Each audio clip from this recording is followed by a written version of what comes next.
Hello, hello, hello. Happy Thursday, guys. So glad you are catching the replay. If you're catching the replay, type in replay in the chat. Type in replay in the chat if you're catching the replay. Welcome, welcome, welcome. My name is Janice Fredericks. I am your host for tonight's watch party, which I'm super excited about. As you guys can see, my background is quite different. Quite different.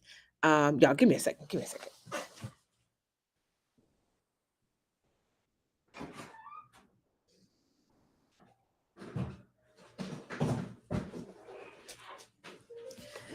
All right, y'all. As you can see, I am not in my state. I am actually on a CEO retreat here in Wilmington, Delaware. So I'm really excited for tonight because we are doing our last episode of the Black Beauty Takeover. Episode 9 is about to go down. I'm super excited. All these episodes have been an actual gem to share with you guys with these watch parties. So after you guys finish watching tonight's episode, go ahead and let me know in the comments which episode was your favorite. That's number one. And if you think we should do a season 2, because then I'm going to let my producer, aka Lamar Tyler, know that the people want a season 2 of the Black Beauty Takeover, y'all. So help me out. Help a sister out, okay?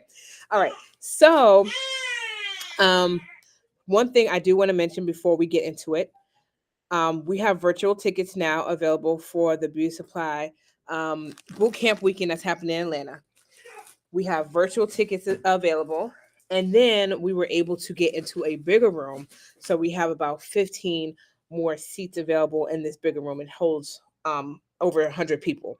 So we went from a room of the 75 people to 100 people. And so we have put out 15 more tickets for you guys because we upgraded the room. Okay, we upgraded the room.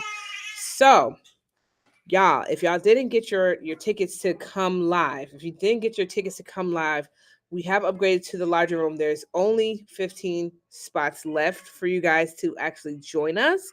So if you go to beautysupplybootcampweekend.com, beautysupplybootcampweekend.com, you can go ahead and get your tickets now, and I will get it today because we just sent out the email to my entire email list today, which means by tomorrow the tickets will be gone. The tickets will be gone tomorrow. Okay. So we have virtual seats and then we have 15 more seats for live. Now, I'm going to just tell y'all this.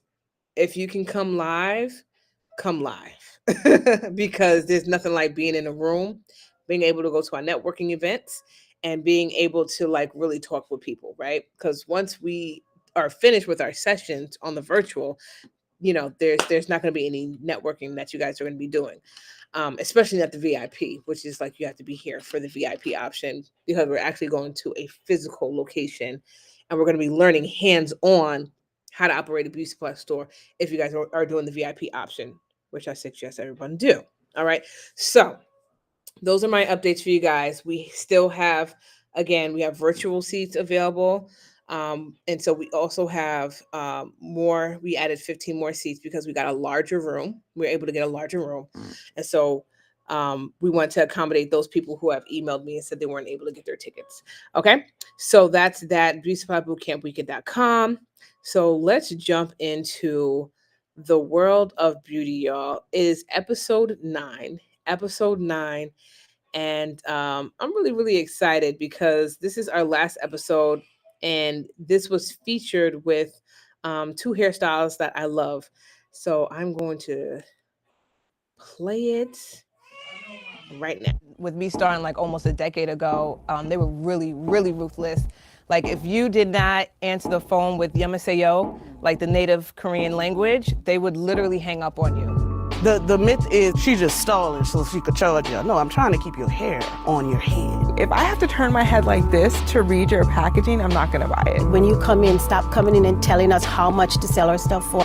Everyone says their hair is 4C because they're affiliated with difficulty. The U.S. has terrible regulations for cosmetics. Black women historically have these issues with fibroids and uterine problems, and we're trusting you, and now you're putting chemicals in it? We decided to create a show that would give consumers that behind the scenes of what Black-owned beauty supply store owners go through, what Black-owned brands, Black-owned salons go through, to have a conversation with experts in the field, helping Black entrepreneurs break into the beauty supply industry. Let's jump into the world of Black beauty. I'm your host, Janice Frederick Spell, the Retail Genius, and I'm here with my guests, Vernice and Gabby. Welcome, ladies. Thank you. Thank you for having us. So I'm guilty of one thing, and it is the fact that I go to social media now before I even talk to my hairstylist. I'm ashamed to say that, but I want to talk a little bit about social media's impact on hairstylists and hair salons. Yeah, so I feel it's been a great thing, but at the same time, it's been kind of negative as well, because it placed a lot of unrealistic expectations on, especially service time. Oh my goodness, service time. They see a minute on Instagram, a minute, 30 minutes. I mean, minute and 30 seconds. And in their minds, it's only supposed to take that long. And they're just like, how sweet, And on top of that, filters, right? Oh, yes. Dealing with color, like That's tough. when people come in, it's like, that's a filter. It's not that perfect. I can't do that because that doesn't exist in real life. Right. Dang. So it's like managing those expectations as well. For me, it's everyone's the professional now. It's the person that, I always thought I could do this, recording themselves in their kitchen or in their bathroom, and now they are the professional. They will come to us as a stylist and tell us what someone on social media said, and so we're trying to break that down and reprogram and re-educate, and it really requires us to use more of our educational background, because now we have to, it's not just our work that, I can do this. It's okay, well, you can do it. How are you doing it? What are you using? What's the grade? And then they're coming with us with all kind of research questions, like the breakdown of the ingredients. And so social media, it's the level of the professionals. Everyone is a professional now. Even with terminology, it's like the YouTube stylists. The YouTube, what they call it? YouTube University? YouTube University, yes. Yeah, and I think for me with the YouTube University, because I come from both worlds, I understand both sides of the fence very well, right? YouTube, when YouTube first started out with natural hair period, right? Our goal was not to tell people what to do with our hair. Our goal was to show what is possible, right? And people took that and ran with it. But on the opposite end of the spectrum, like, we get a lot of flack. Like, when I'm around hairstylists or teaching whatever, I always make the joke, like, I'm one of the ones y'all hated. Y'all understand that, okay? And I understand why now, right? Yeah. But on the same token, y'all wasn't showing up. Like, that's true. People only had somebody like me, who at the time was not licensed, or any other YouTuber. We were the only sources of information because hairstylists weren't showing up. They weren't showing up on camera. They weren't showing up to correct and give the correct education. And the ones that were, because I have a close friend of mine who was one of the YouTubers who's actually a hairstylist, and she said she actually got a lot of flack for that. It's like, the game is sold, not told. Why are you getting on the internet? Right, and I was going to bring that up. Why are you getting on the internet giving even all when you secrets? do go to the hair salons, they're not really taking the time out, in my experience anyway, to like really educate you on what's going on. So a lot of times I do leave and I go to YouTube to figure out, okay, like, how do I maintain this, and what should I use, what products do I need to use? And so I do find myself Googling quite a bit after the style is done, and I always wonder, is it because they want me to just come back and have them maintain it? That's why they're not really spending the time on educating me on what I need to do? That's exactly what it is. There's this fear that if you don't, like, if I teach you to do this, you won't come back to me. But that's not true. You didn't want to do your hair to begin with. Right. That's why. That's why you're here. And stylists don't even realize the amount of profit that they are losing out just not by educating their client. That's true. Absolutely. You can retail products through educating your client. I find that when we are educating our clients, that makes them want to come back times 10. Right. Absolutely. Because they're getting the education that they, like you said, stylists are not talking about. But I think with social media, it also gave our clients a voice. Yes. Because we have the clients all the time that will tell us that they like their hair and they don't. And then we find out through it, whether it's an Instagram post, a Facebook post, and we're like, what? So it's like, wait a minute, what's going on here? So I think with social media, it actually gave our clients a voice. So we really were able to, okay, well, this is what they really want. This is what they're looking for. If for some styles that only did relaxers, to learn how to do natural hair, because their customer, their client was now on social media researching, vlogging, blogging about concerns that they had about their natural hair, and that they was getting the support from the community versus their own hairstylist. So I think that is one of the major influences with social media on our industry. Yeah. So you mentioned we mentioned quite a few cons, one pro. What other pros have you seen with social media and the impact on hair care industry? Exposure. Definitely. I do feel like it's much easier to build a clientele nowadays because of the exposure. But at the same time, there is another side to that. In my instance, right, in my case, because of the amount of followers that I have, I started finding out that people were coming to me just because they wanted to be on my page. Right? It wasn't like a genuine client. It was like, ooh, I'm gonna go sit in her chair so I can be on her page. That's kind of pricey. Yeah, right. But I found out they were doing this because I had like a few people DM me and was like, why didn't you post me? I'm like, why do you care? It's my page. I'm gonna say that again. No, it's fine. You paid. It's paid. You know, I give a service. It's cool. You know, so you do have to watch out for that. Then you have the people who go to hairstylists who have influencers, which isn't a bad thing, but some of them do use it the wrong way. You know, it's just like, oh, this person might be a friend of mine. She's gonna give me, you know, more clients and everything, but their service is not up to par, right? It's just like you're popular because of this person, but when they actually go in to get the experience, it's not matching up to what they're on the internet. That's correct. Yeah, I agree with that. So it's a lot of nuances. Yeah, that's interesting. You mentioned the one thing about posting, because on the flip side, what I've seen is people in the service industry, whether it's hairstylists or makeup artists, requesting that the client post who did their hair, who did their makeup, tag. It's like improper etiquette to not tag the person who did your hair and your makeup. How do you guys feel about that? I feel like they don't have to do that because they paid for the service. Right. Also, everyone wants to be Insta famous. So like you said, they're coming to you because they want that limelight. They want to be in the limelight. They want to share their video. Again, and they also that's part of the experience that they feel that is a part of her service. Like, oh, I'm going to sit in her chair. Oh, she's going to have the camera on me. She's going to talk about my hair. So it's this instant gratification of just wanting to be worldwide, wanting the world to see who you are. The level of importance before is, you know, oh, you get $5 off. Now is no, can I post you on my page? And that level of importance, they'll take you posting them on their social media versus a gratuity, not a gratuity, but like a discount or some type of customer appreciation. In that way, they feel more appreciated when you are showcasing them on your platform, especially when you have a following.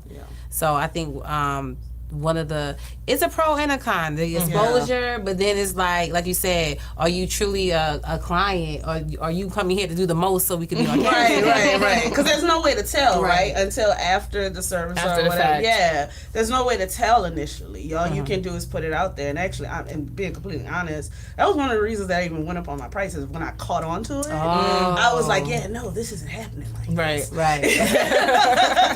You want to test it out? Okay, yeah, that's fine, you know. But there's pros and cons. So there's a lot of pros and cons to it. So how many followers do you have on social media? About 128,000. Wow, how did you grow it so large? To be honest with you, educating. When I first got, when I was making my transition from being a hairstylist, from a YouTuber to being a hairstylist, I had 40,000, in the early days of Instagram, but I actually made it a point to educate people on the page about a lot of misconceptions about natural hair, because everybody thinks like, oh, I go natural, I have hair down my back, and then when it wasn't happening, because of the misconceptions with YouTube, I made it a point to start educating the people on what it actually is like to have this hair. Absolutely. So you were doing what other hairstylists don't want to do, basically. Basically. So, Renice, when you were talking about people want to be Insta famous, and we do live in the world of wanting to be famous, how do you feel about social media influencers and their impact on the hair care industry? There's pros and cons. I feel that with social media influence, they tend to our customers tend to look at them as the professional, and not knowing that they are just a part of the industry. They may be more so on trend.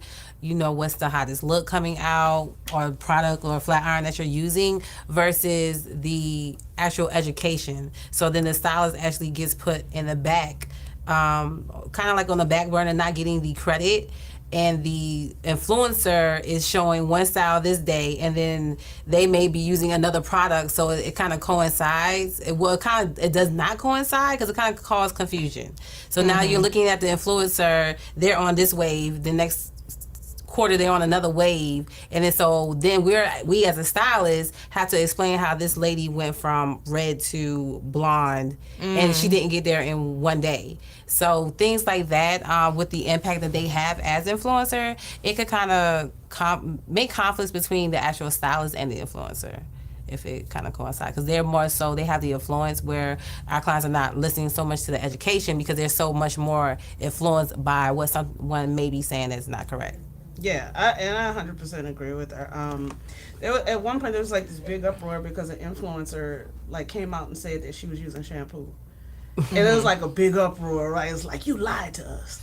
You know, you said you were using shampoo. We haven't been using shampoo. You know, why would you do this? You know, it's like, okay, relax. First of all, secondly, like she said, they take it as law, honestly, because the whole idea is, if I use this product. And I hate hair type, and I'm gonna just say that before I say this next part.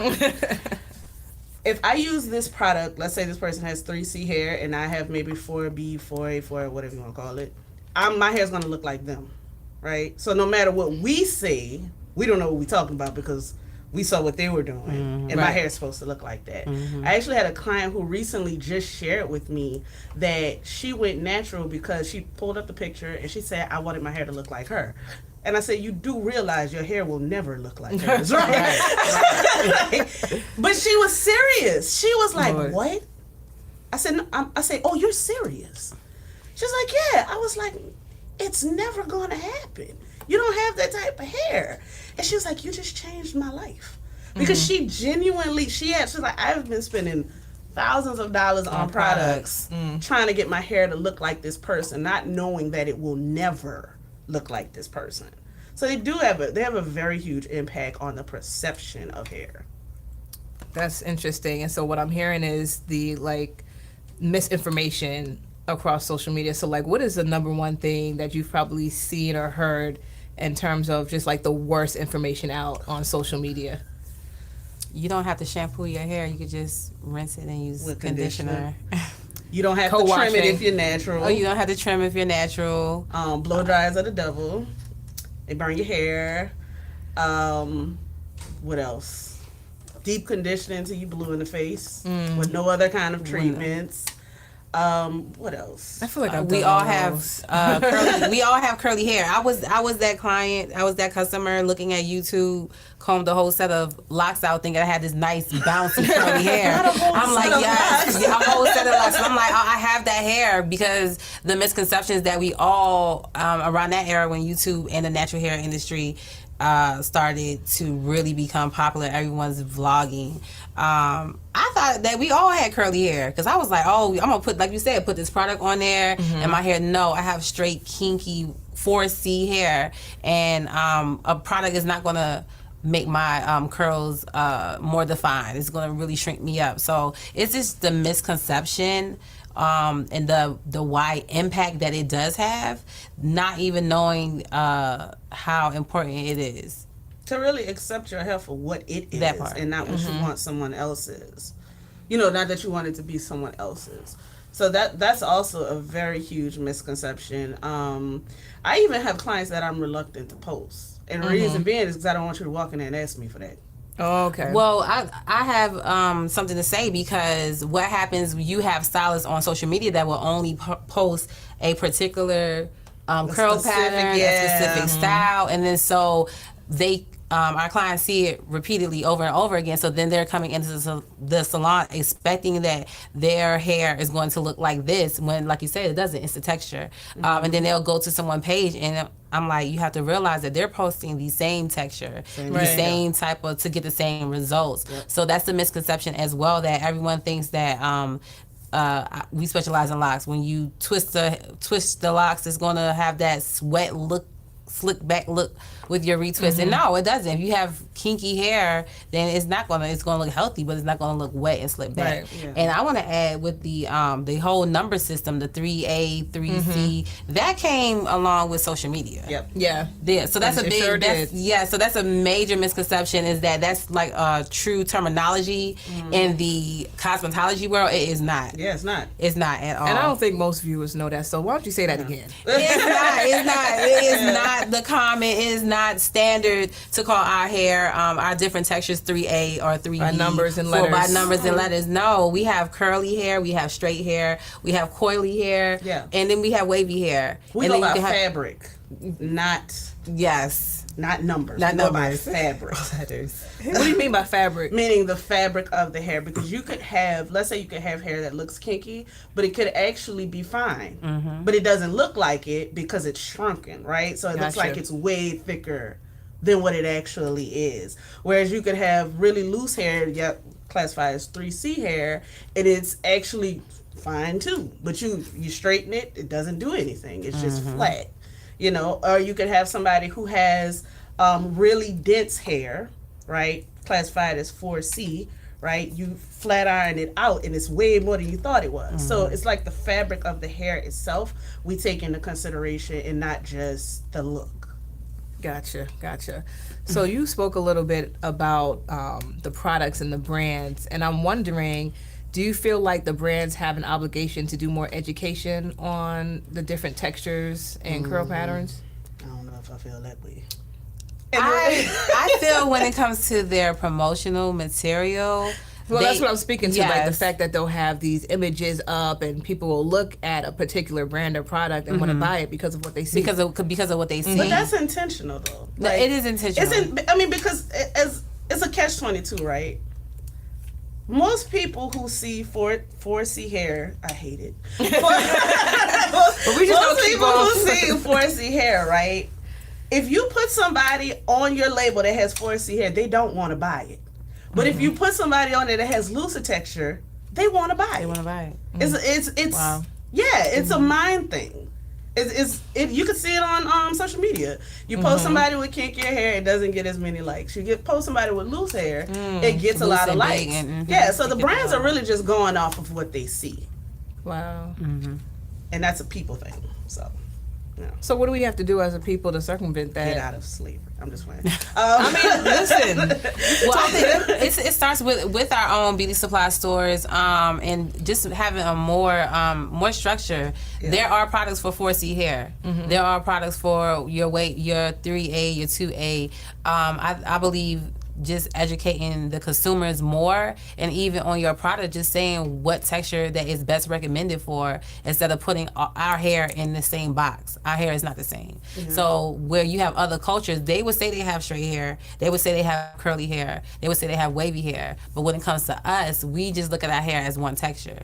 So I think just giving us the same, just in the same category, we all have different textures of hair, and then that different products required to be used. So we just recently found out there was like controversy around the relaxer boxes, and the young girls on the relaxer boxes didn't actually have relaxer in their hair.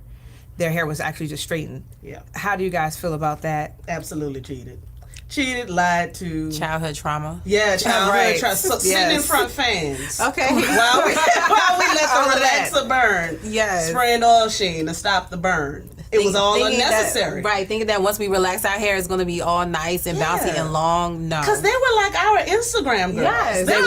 They were the representation. It was like, I put this relaxer in, my hair's going to look just like hers. And then finding out they never had relaxers, it was like, wow. Just everything, nothing's real. Absolutely. It's crazy. And we, as a whole generation of people who knew exactly who those girls were, right? And we aspired to look like them. And the whole time it was false advertisement. It's crazy.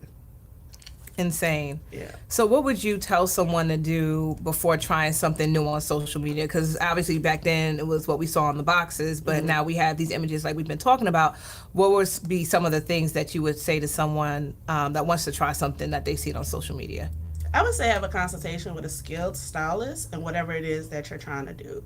So, for example, if you're trying to do you see locks on social media, you would consult Vernice. If you're trying to see color, I could tell you whether it's realistic or not. If you're trying to get extensions, I could tell you, whether it's realistic or not. Go to somebody who actually specializes in what that thing is and have a consultation with them to even see if you have the type of hair that is, that can achieve it. So, like, one of the things that is kind of a nuance for me is with doing extensions. I do a lot of textured extensions. There's this misconception that if you come and get these extensions right, your life is going to be so much easier because you're finally going to get this big curly hair look. But when they actually come in, I tell them, if you can't handle the hair on your head, you're asking me to put more in. You have to leave here. I'm not going home with you. So I need you to rethink this, right? And I mean, I try to do it with integrity because, just being honest, extensions is one of my highest high price services, right? But I also want you to get what you're coming here for. And if you can't handle that's on your head, you're gonna go home and try to detangle this and make it worse. So, but that misconception comes from social media and not having a consultation with somebody who specializes in whatever it is that you're trying to get done. And just do your research so when you are seeking a professional going for your consultation, that you have some insight. So the stylists themselves is just not telling you anything.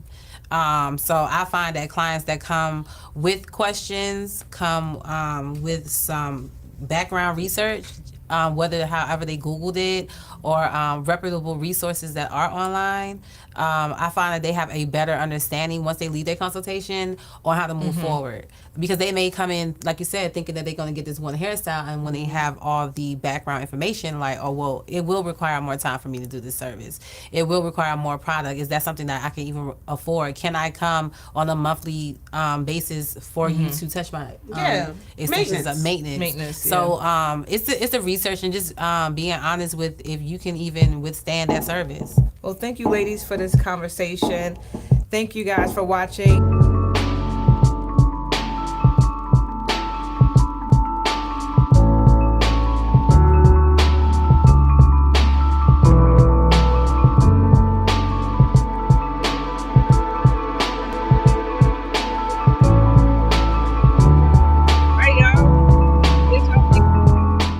The combo. In the comments. Let me know in the comments. Let's see. All right. Okay, so that was our last episode for this season. Y'all, wasn't that good? Social media's impact on hair. Now, one thing I will say that I have seen myself, and I've heard a few people say it, is that social media and social media influencers 100% have an impact on the buying decision of many consumers. So people come into the stores and they say, so and so told me to buy this, so and so influencer said to use this type of hair. Listen, y'all, social media and its impact on what people purchase is a real thing, y'all. It is a real thing. And so I was really excited to actually have this be our last episode because going forward, guys, you will have to stay ahead of the trends. And one of the best ways to do that is not by trying to keep watch on these brands and these owners and what they're doing. It's literally following some of the main social media influencers in our spaces because, again, they are the ones who are currently influencing consumers' purchasing decisions. Okay, they're the ones that are influencing our consumers in their purchasing decisions. And so that whole episode was a whole gem by itself, and it was literally one of my favorite topics because hair, beauty, self-care, all of that stuff, right, is all wrapped into one when we think about the umbrella that is beauty, the umbrella that is beauty. And so, y'all, let me know how you guys like this episode in the comments. If you're watching the replay, let me know your gems that you took away from the episode. Also, like I said before, if y'all love your girl, please let us push for a season 2. Hit up Lamar Tyler on Instagram. He is at Lamar Tyler, and let him know that you really, really enjoyed the Black Beauty Takeover series on the Convo.tv. He is the producer and founder of that channel. He's also my mentor. Let him know y'all want a season 2, okay? Do this for your girl if you love me. All right. So I'm gonna wrap it up here, y'all. Like I mentioned, go to the Beauty Supply Bootcamp Weekend.com if you haven't got your tickets for Atlanta. We are coming to Atlanta this month. I've been waiting to say that. We're coming to Atlanta this month, y'all. It is going down. We sold out of our old space, y'all. We literally just signed a contract for the new room today. And so we have additional 15 seats. We sent out an email this morning that we have the new bigger space. So if you did not get your tickets for the live, there is availability right now. So beautyspotbootcampweekend.com, beautyspotbootcampweekend.com. Guys, if you are looking for a sign that you should go to Atlanta, this is it. Because I went out on a limb and took the risk and signed a contract for a bigger room. So we need to sell out this space as well, because I can't have y'all have me be out of this coin, okay? Because I had to pay the coin for the bigger room. So I need these tickets to sell, y'all, okay? Are you picking up what I'm putting down, y'all? I need y'all to show up. BeautySupplyBootcampWeekend.com. We also have virtual tickets available. That means these virtual tickets, let me be clear, virtual tickets are for those who absolutely cannot make it down to Atlanta. If you can make it to Atlanta, you want to be in the room live, because the networking opportunities is not going to be available on virtual. Only the training sessions are going to be available virtual. Okay? So if you can make it to Atlanta, if you could drive to Atlanta, if you could take that quick flight to Atlanta, you want to be in a room. Okay? If you cannot get off of work, if you cannot find babysitting for your children, we have a virtual experience for you guys for the training sessions that is going to absolutely blow your mind. I guarantee it, y'all. And y'all know I deliver on everything that I say. Y'all know I deliver. BeautySupplyBootcampWeekend.com. If you guys have any questions, let me know in the DMs, or you can actually just let me know in this group and we will get back to you. All right. Have a good night, y'all. See you next time.